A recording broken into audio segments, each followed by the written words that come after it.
You'd be surprised that when you are confronted with an experience that is not of your own making, meaning that you didn't physically, wish this on you, but actually unconsciously, metaphysically, you actually called on it because the experience that's unpleasant is actually, it's a delivery request from your soul for the mind to realize that there has to be work to be done in order to get rid of elements that you're carrying inside yourself that have been holding you back. Elements that have been placed by the matrix for your whole life that are impeding your progress and inhibiting your growth and paralyzing your unlimited transformative potential energies. So when you are confronted with somebody who's hostile, you have a superpower that you're unaware of. And that superpower is to either walk away or simply don't react, don't respond, and don't allow it to affect you. Silence is not only golden, silence is a superpower.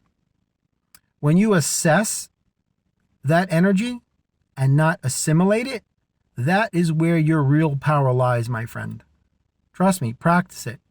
It won't come natural at first, but practice breeds proficiency.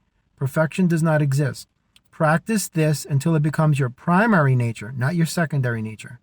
Because it takes time. Because you've been so conditioned to care what people think about you, about your life, about what you're doing, that you've surrendered your energy a long time ago. So in the beginning stages of this, in the initial stages, you have to take baby steps. It's going to feel very awkward, very strange, very alien, very unfamiliar, and very unsafe. Because you're like, oh my God, what will people think? I can't function like this. I just have a reputation to uphold. I have to impress people. That's all that garbage right there. You understand? I'm going to put it to you blunt, old school. Me, what people think about me is worth less than a pile of dry dog poop. That's how you have to come correct with this stuff. This is how you have to arrive at it, because what people think is irrelevant because they can't even think for themselves.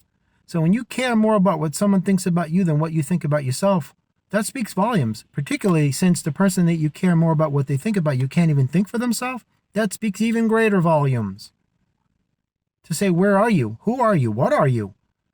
If you can't even think for yourself and you've surrendered your energy and you seek validation from an external source and you seek approval and acceptance and permission for you to be yourself, not 1 ounce of your self-worth is dependent upon anyone's acceptance or approval of you.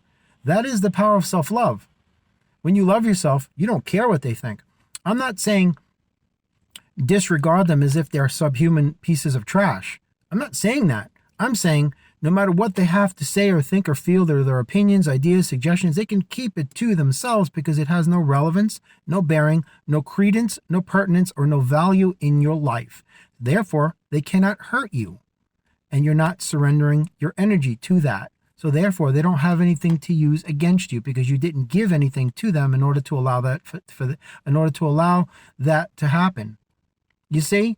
You didn't give your power away. You kept it. So they can't hurt you because no matter what they say, who cares? Who honestly cares? Practice not caring about the guy behind you that's tailgating on the parkway. Your heart's pounding. Oh my God. I go faster and faster. I got to do what he wants. You don't understand what's happening? His negativity now attaches itself to you because you're assimilating it and you become an extension of his energy. Now you're a puppet. And he's getting you to do what he wants. So the person behind you is driving your car. And you're just a programmed drone like, I have to just obey. I have to obey.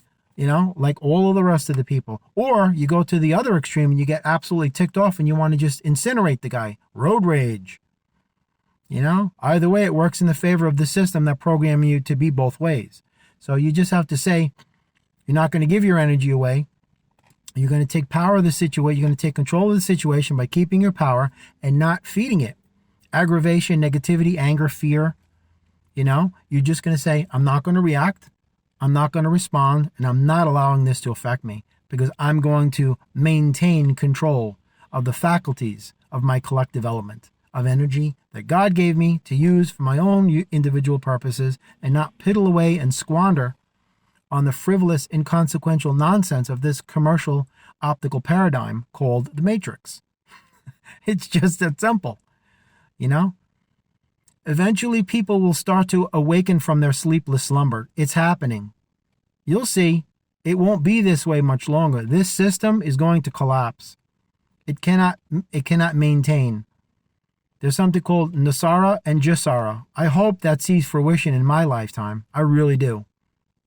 But nonetheless, whenever you're confronted with a hostile entity, a human being, whatever, and it creates a very unpleasant experience, you have a multitude of options at your disposal. Walk away, disconnect, disassociate, right?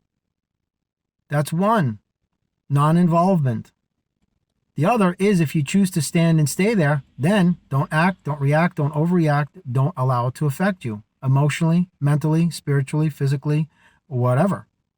Because you're not assimilating those negative external emotional projections. You are deflecting them because you're vibrating higher.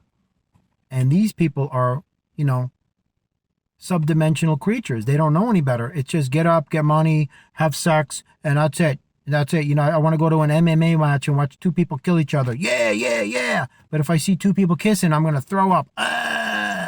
Get a room. Gross. Inappropriate. Affection is disgusting. Crying is weakness. Love is for wimps. I don't want to say the P word, but you know what I mean? That's how they're programmed. So what is the alternative?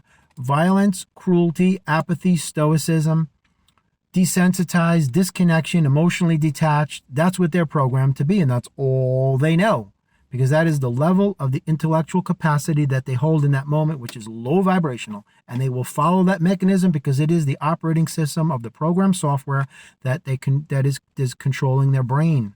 They don't know any better. They're just egocentric programmed drones. That's what they are. An industrialized mentality, the postmodern mind. That's exactly what it is. But you must begin the deconstruction of the postmodern mind in order to allow the divinity to flow through you once again by connecting to your higher self. And it all stems from the matrix causing you to be all day long. You're afraid of this. Oh my God, I don't want to cut him off. He might pull alongside me and start shooting into the car. This and that, constantly.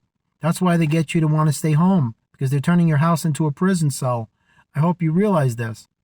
They don't want you to get out there and gather with other human beings and create a collective consciousness that raises the vibration of the human ethos as well as the planet herself, and allowing the Earth to become the brightest star in all of the universe.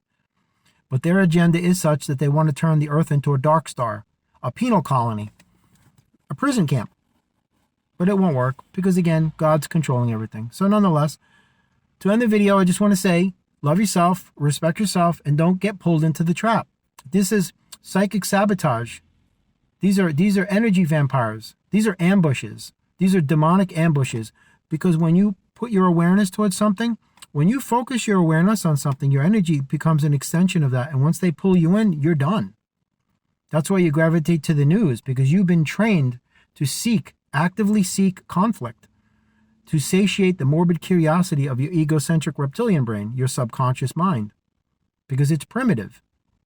It has to sustain on some source of sustenance, which it construes as being nutritive in value, which is actually non-nutritive. The darkness is non-nutritive. It's like a non-nutritive varnish that's placed over everything. It looks glossy and nice and shiny, but it's just poison and garbage, and it has no nutritive value. It's a false energy, like a candy bar. Take a candy bar, woo, jack you up, sugar rush, boom, down you go. False energy. False light, false positive, false identity, false energy grid. That's where it all stems from. So when you consciously disconnect from it, that's when things get a whole lot better, trust me. Anyway, God bless all of you. I hope these videos are helping, man. That's why God has me doing it at this particular confluence in my journey. Again, I'm an alien energy. I'm only in this physical form that's acceptable to you and identifiable as human, but I'm not human. I've made that very clear, the name of my channel. That isn't just a name. That's actually what I am. I am an alien energy. I have been for all of eternity, and I will continue to be long after I leave this place. You have a great day, and I hope that what I said in this and any of my videos is actually doing some good in your life, because that is the purpose of why I'm doing what I'm doing. And for that reason, I love helping. My greatest gratification comes from helping those less fortunate than myself. That's the reason why God created my heart and my soul. Amen. Anyway, have a great day. Take care.